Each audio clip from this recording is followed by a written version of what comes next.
My name is Austin D. Cummings, and I'm the State Intake Manager for South Carolina DSS.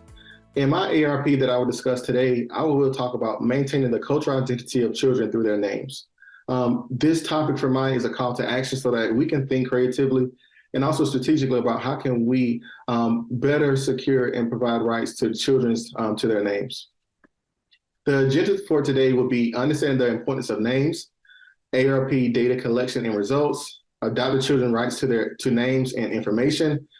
And we're going to also discuss our next steps and opportunities for advocacy. And lastly, I'm going to discuss, what was the impact that MPLD had on me throughout this experience? Child welfare trends. So in this slide, we're going to discuss some trends and some words that we often hear within our practice. So culturally responsible and culturally competent are things that we often hear.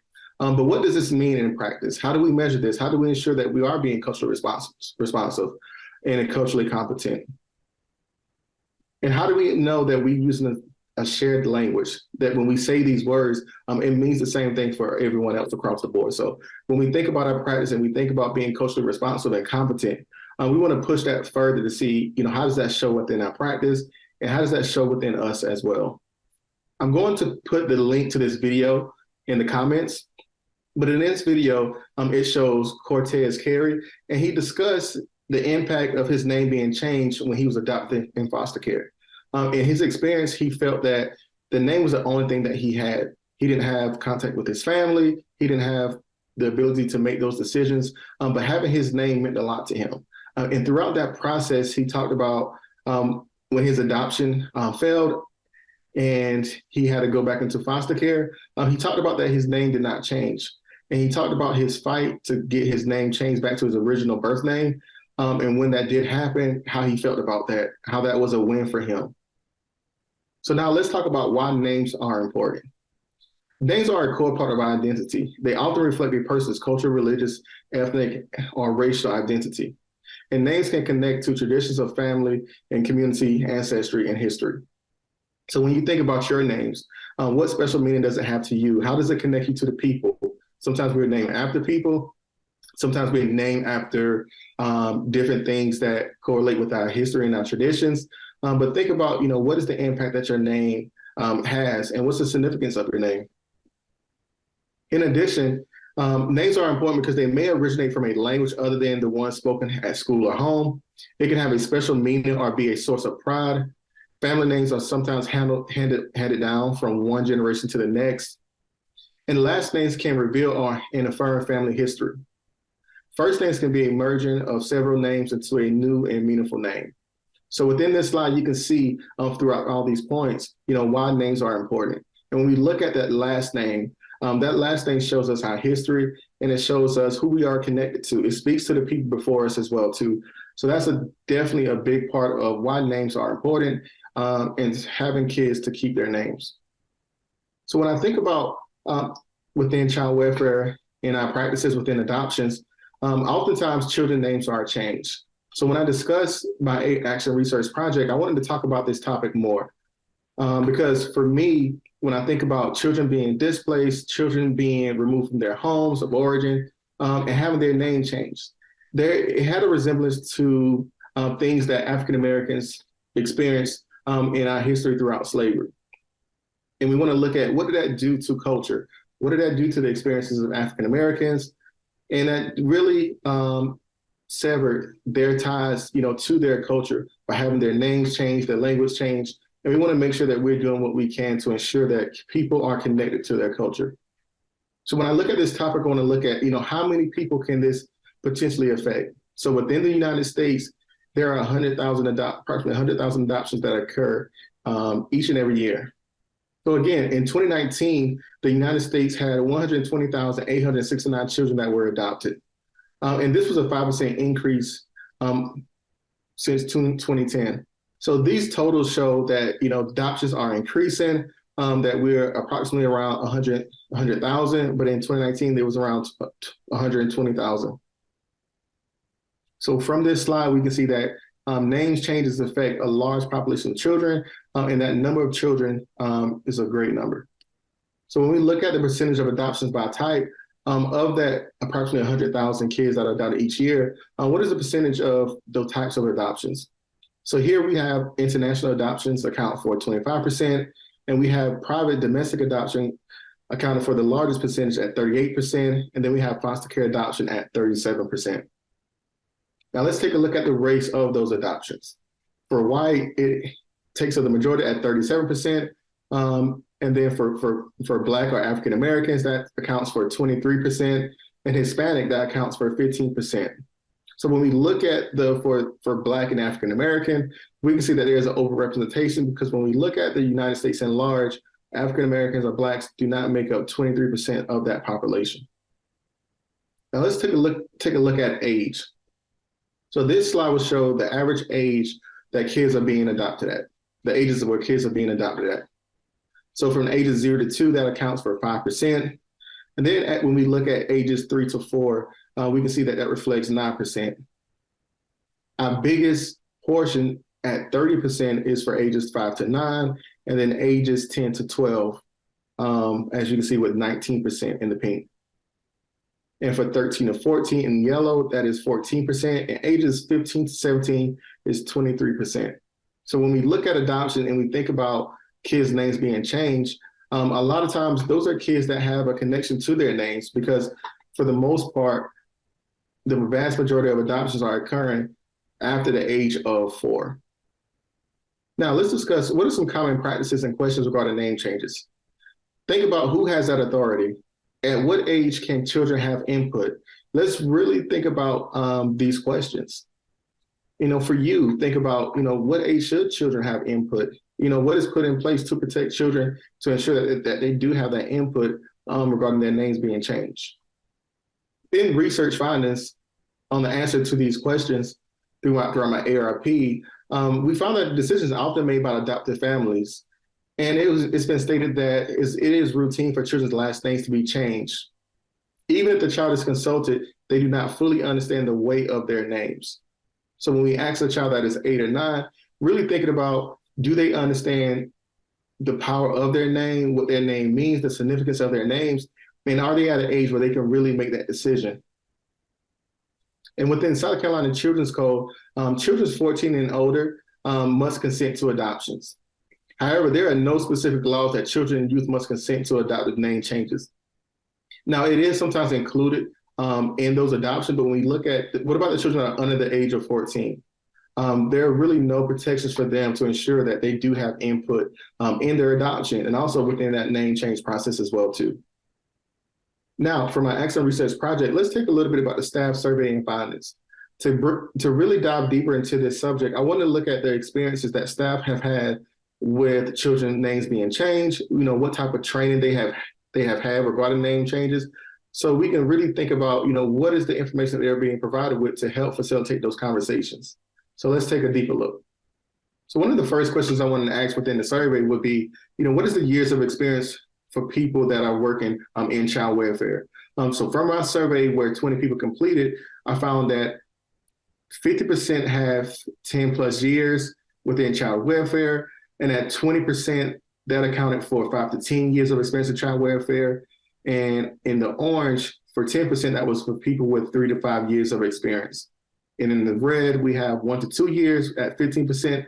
Then we have 5% of the survey respondents working with the child welfare for less than a year. Now I wanted to gauge the experiences of, how many staff experience a child name being changed?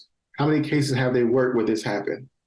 So as you can see, 85% responded yes, that they experienced managing cases where a youth child's name was changed, and 15% responded no. Now, to dive deeper and to understand the quality of our practices surrounding name changes, I wanted to think about, what is the training given to staff regarding facilitating conversations regarding name changes? So in this question, I asked if staff were trained to facilitate conversations regarding name changes with children, and 90% stated no, that they did not receive training. I did have 5% that stated somewhat, and then I have another 5% that stated yes, they did receive training. When the same question was asked regarding being trained to facilitate conversations regarding name changes with adoptive parents, 95% stated no, they didn't receive any training at all, and 5% stated yes. In my next question, I want to look at, what is the frequency of staff holding conversations with children regarding their names being changed? So when I asked the question that if staff had conversations with children and youth regarding name changes prior to adoption, 88% stated yes, and 12% stated no. To dive deeper into the experience of child welfare staff, I asked what was their level of comfort with facilitating these conversations with youth regarding their name being changed. And from this pie chart, we can see that 50% stated that they felt very comfortable, and 38% stated that they felt comfortable, and 13% stated somewhat comfortable. This responses were very eye-opening for me because a lot of staff stated that they didn't receive training. So when we think about the 90% that stated that they didn't receive training facilitating conversations with youth, and the 95% that stated that they didn't receive training facilitating conversations with adoptive parents. However, we do have a large demo that states that they do feel very comfortable facilitating these conversations. This really raises questions regarding, what is those conversations being facilitated based on, and what is guiding those conversations as well? Is it their own personal experiences? And when we look at those personal experiences, is it creating bias within the system? So in addition, another question that was asked within the survey was, when did you hold conversations regarding names changes with pre-adopted children? So I received an array of answers. So some stated during the pre-adoption process, others stated discussed prior to adoptive agreements being signed, and I have some that stated once we signed agreements, and they are often referring to those adoption agreements. Next, I wanted to gain information on what was said in those conversations, really to dive deeper into the quality of those conversations. So here are some of the responses that I received from the respondents from the survey. Some stated I asked the child, depending on the age, if they were okay with changing their last names to the adopted family names. So when we really look at that question, that statement, that really assumes that their last name was already going to be changed, and really asking about their first name. Some other responses were dependent on the answer. We had conversations about it. I also discussed if the child wanted to change their first name. Some other responses are when the child or children were teens, asked only after asking the foster parents if they were considering name changes. If they were younger, such as grade school age, I did not raise the topic. And when we look at that grade school age, that is a very wide range when we look at those grade school ages. Another one stated that I asked why they wanted the name change and listen to the kids. And others stated that they wanted to make sure that they did have an understanding of that it was a legal document, so that it would be more permanent when they did decide to change their name. And we do have some that stated, we asked, how do they feel about that process, and talk about it, what it means to them. And others, in addition to that, they talked about exploring their feelings about it, and if name change was something that they, as a child, wanted. So now within this pie chart, it's going to reflect within the survey, what was the comfort facilitating conversations about name changes with adoptive parents? And again, there was a very high percentage that stated they felt very comfortable when we look at that same question geared towards the pre-adopted children. So for very comfortable, that resulted in 63% stated yes. And then we also have 19% that stated that they felt comfortable. 13% stated that they felt somewhat comfortable, and 6% stated that they did not feel comfortable at all. Within this question, we want to look at the frequency of staff observing child's names being changed. So really, how often does this happen in practice for the respondents for this survey?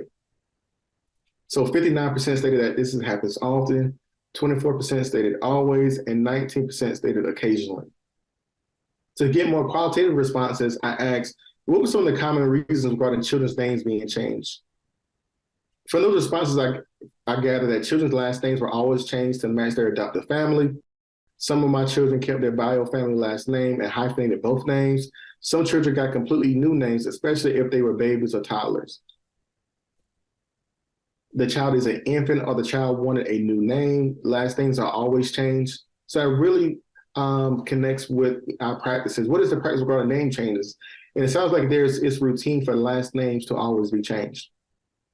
Another response was that pre-adoptive parents often change the child's name without the child's consent when the child is young. So that really ties into this topic with, how can we ensure that children have rights to their names? And we want to examine those rights. And how can we advocate for children to have more rights regarding their name changes. Some other responses were that some of the teenagers have changed their names based on not wanting to carry their natural name, and some changed names based on a new name they like better. And lastly, families wanted to give children a fresh start. Children wanted a certain name. Sometimes they would keep child's name as a middle name, or for safety reasons. And for safety reasons, that is something that often comes up when we look at what is the reasons for those names being changed. So I wanted to see, what was the factors and what should be determined when we were making that decision to make a child's name. So I posed the questions. Rank the factors in order of what do you feel that is most important regarding the name change process. So the number one factor that was stated from the survey was the safety of the child should be ranked first. Then the child's preference was ranked second, and then maintaining the child's cultural identity was ranked third, and then the adopted parent's preference was ranked fourth. Despite being ranked fourth by the respondents, the rights to changing a child's name, relies with the adopted parents.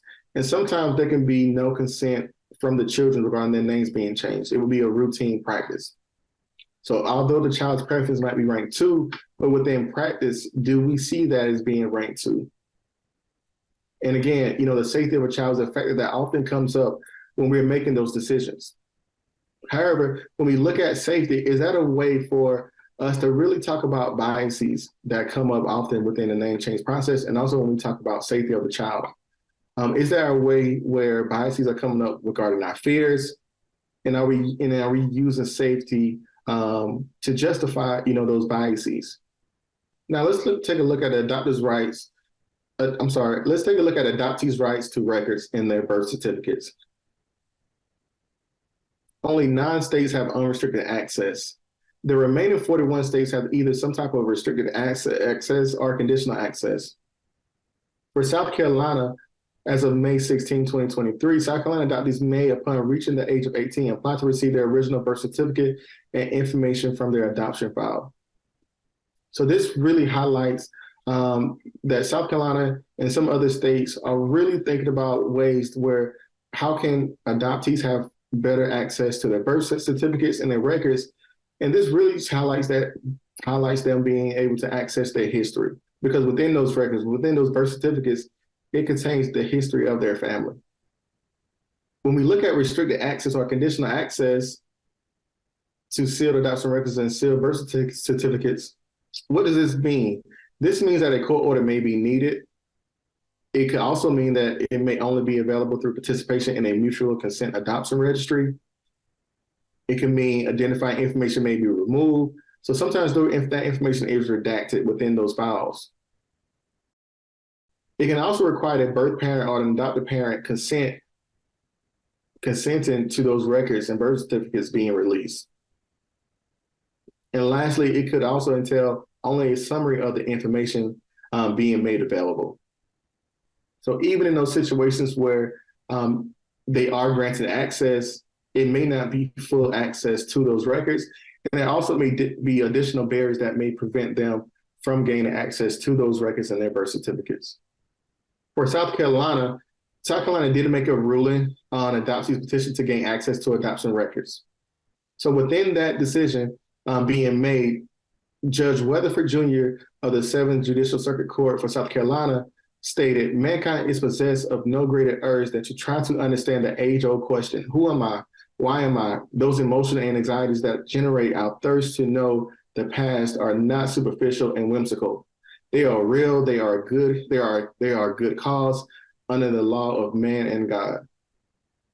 So within Judge Weatherford Jr.'s statement, this highlights that there's a fundamental need for all of us to want to know, who am I? What is our identity? Who do we come from? We want to know that access to our history. And these are real things that we want to make sure that children have the rights to. We want to make sure that they have the answer to these questions, because when we do, we know that when they don't have access to these questions, does that create trauma for those children? And the answer for that would be yes. When you don't have that family history, when you don't have those connections, when you don't have the ability to know who you are, find out that information, it does have an impact on you. Now let's talk about how culture is preserved. An individual's culture is preserved when she has access to the history of that culture, and also names allow us as people to unlock our history. So when we look at our jobs, when we're in our fields, and when we have to search a case or search a family, what is the first thing that we ask for? We ask for that name. Even in situations where we look at asking for a case ID, that case ID is connected and associated with the family name. So when we don't have access to those names, it is very difficult to complete those searches. And the same is true for those adoptees. How can they find their history when they don't know their birth names? And when we look at names, they are the keys to culture. Again, when you search for a family in your child welfare system, what do you start with? And again, that would be that name. So a call to action. So when you think about the adopted children having rights to their names being changed, and also to their birth certificate information and their records information, we really wanted to take a look at, what is the legality versus morality? Let's really ask ourselves, should adopted children's names be protected from changes? Also, when we look at what is the motivations for name being changed, oftentimes we will hear safety, right? And that can be areas where implicit biases may be justified by saying that, they fear that someone can reach the child, someone that can connect child, someone may take the child. But when we look in within practice, how often does that really happen? Or we may hear that we want to have someone have a fresh start. We often hear as well that they want to be integrated into the family so they can be part of that family. However, there is a close line between what is assimilation versus integration. Really asking ourselves some fundamental questions. And also that revisionist history versus true history. When people don't have access to their history, they're only left to be told, from those in charge of them. So that would be their adopted parents when we look at that kids are being adopted. So how can we ensure that they're being told the right information? And how can we protect or promote more true history being shared? For my accent research project, here are some key findings. I found that work-first trainings are needed to guide staff on how to facilitate conversations regarding name changes with children and youth being adopted, and also parents seeking those adoptions. Again, this is due to the 90 to 95% of staff saying that they did not receive any training. I also found that more consistency is needed when name changes conversations are being held with children. From those responses, we can see that they were happening at different points within the case. Sometimes they happen after agreements were signed. Sometimes they happen before those agreements were signed. Sometimes they happen, at some point during the pre-adoptive process, but really ensuring that it's happening on a consistent basis and there's more structure towards when those conversations are being held. Also, there is need for best practices are needed to improve the quality and frequency of name change conversations. It wasn't in this slide, but one of the questions within the survey asked the respondents, how long were those conversations regarding facilitating name changes held, with adopted children and also with those pre-adopted parents? And 75% of the respondents stated that those conversations were 30 minutes or less. So really only having 30 minutes or less to really discuss things that have a long-lasting impact and that will follow them throughout life. So within this work, what are our next steps? Where are our opportunities for advocacy? So within our next steps, we want to imagine what would the ideal process look like for name changes? What age should children and youth consult? Really having a call to action to ask ourselves some of these questions so we can better direct, how the system needs to change. We want to advocate for more data to be collected about the impacts of name being changed. Throughout this action research project, I found that a lot of these data was not being collected, by states.